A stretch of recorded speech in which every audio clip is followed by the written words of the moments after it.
porque esta não é propriamente uma realidade também com a qual nos cruzemos todos os dias, é muito provável que não pensemos nela com frequência, mas de qualquer forma é verdade que existem pessoas albinas, que muitas delas passam por dificuldades e nós hoje aqui no Janela Aberta decidimos olhar para esta realidade, isto também a propósito das notícias que nos chegaram recentemente de que em março um jovem de 18 anos, imigrante oriundo de um país africano, terá então pedido asilo político às autoridades espanholas.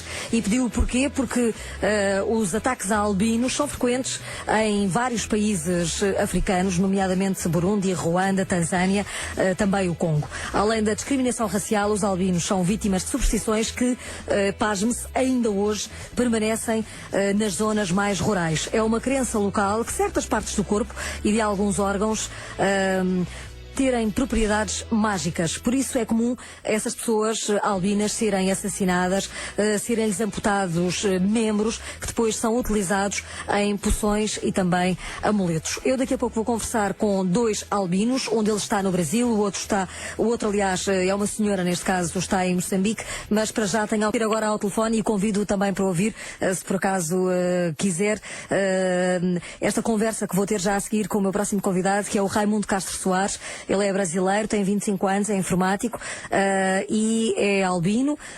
Diz que desde sempre sofreu de discriminação e preconceito. Raimundo Castro Soares, boa tarde. Boa tarde, Tereza, e a todos os ouvintes da Rádio Clube. Está a falar-nos em direto do Maranhão, não é? No Brasil. Exatamente, cidade de Bacabal, interior do Maranhão. Raimundo, prefere que eu o trate assim ou por Castro? Eu acho que aí o seu nome mais comum é Castro, não é?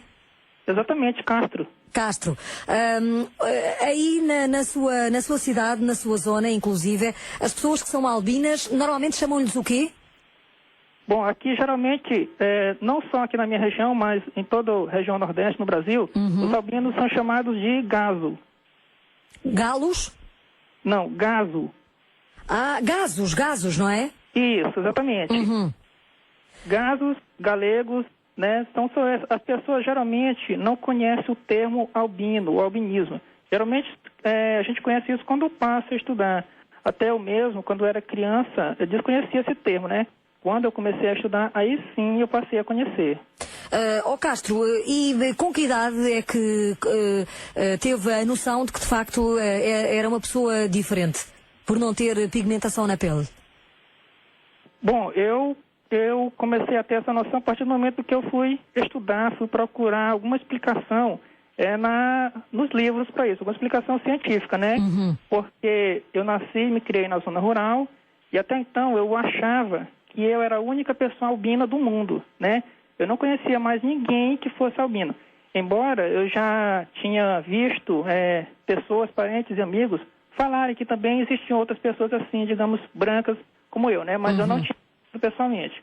Quando eu passei a morar na cidade, aí sim eu conheci outras pessoas albinas, né? Não tantas, porque essas pessoas assim como eu são bem poucas. Mas eu comecei a estudar e comecei também a aprender e saber mais sobre o albinismo. Inclusive, uma explicação científica para a causa do albinismo. E qual é essa explicação que o Castro estudou, que aprendeu? Bom, a explicação é que é uma característica hereditária, né? É a ausência da melanina, que é a substância que dá cor à pele, né? Então, com a melanina dá cor à pele, tem pessoas que têm pouca melanina, têm a pele clara. Pessoas que têm excesso de melanina são pessoas negras, né? E nós albinos não temos nenhuma melanina, né? Então, é a ausência total de melanina, exatamente. Exatamente. Ausência total. Castro, quando era criança, as crianças que estudavam consigo e que brincavam consigo, discriminavam-no de alguma forma ou não? Sim, com certeza. Eu sempre fui discriminado quando era criança, na escola, não só pelas outras crianças, mas até mesmo por outras pessoas adultas, né? Que eu considero pessoas, digamos assim, desprovidas de educação e de conhecimento sobre a causa, né? Uma das maiores formas de discriminação é o seguinte: o albinismo, ele sempre tem um problema de visão, né? Então, obrigatoriamente, tem que usar óculos. E as pessoas sempre acham que os albinos não enxergam, acham que os albinos são cegos, né? Então, as pessoas têm um hábito bastante comum de colocar os dedos assim em frente ao rosto do albino e perguntar quantos dedos tem aqui, né?